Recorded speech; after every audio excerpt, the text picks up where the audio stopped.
trabaho or businessman, hindi ka nakakapagtrabaho ng maayos kasi may mga nararamdaman kang sakit no? Something like that, galit, sakit, no? Kung saan man to nanggagaling, ay kailangan mo nang i-release because malaki na yung epekto ng galit na ito, mga baggages na to, emotional baggages na ito sa iyong life, lalo-lalo na sa iyong career. Hindi ka na nakakapagtrabaho, yung business mo, hindi mo na naaasikaso, no, for some of you, no? Or kung nag-aaral ka man, hindi ka makapag-aral because of this.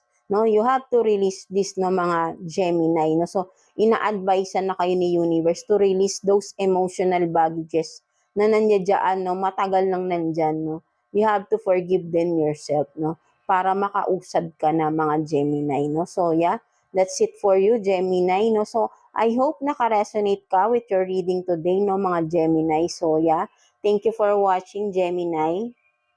So, yan, no, let's continue, no, with you, Libra. So, hi, kamusta ka dyan, Libra? No? So, let's see what is the situation, no, regardless your career, no? So, yeah, kuha tayo dito ng 3 cards for you, Libra, para sa iyong career situation, right?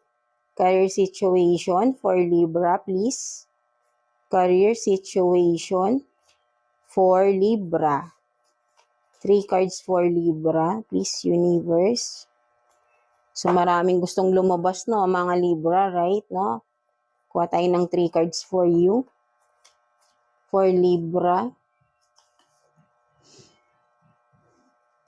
Yeah, let's see. So, you have, no, this, no, believe in yourself, no? So, parang katulad lang din kay Gemini, no? Kay Gemini ba yun kanina? So, yan, no? Believe in yourself, no? Mga Libra daw, no? So, ito yung sinasabi sa'yo, no? Siguro ay marami ka pa ring doubt sa sarili mo, no? So, maniwala ka sa sarili mo, no? Kung ano man itong mga kakayahan mo sa sarili mo na nagugulat ka, sa'yo yan, ikaw yan, no? Maniwala ka, Libra, right? Palagi kang nagda-doubt sa sarili mo, no? Huwag kang mag-doubt sa sarili mo, no? Maniwala ka that you have those whatever it is, right, Libra? And what else?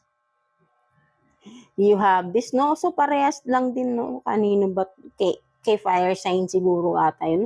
So, soon, no? New house, no? Diba? Ang magkakaroon ng bunga lahat ng pinaghirapan mo soon, Libra. Kaya wag kang mag-give up at wag kang magda-doubt sa sarili mo, right? No? Soon, new house card.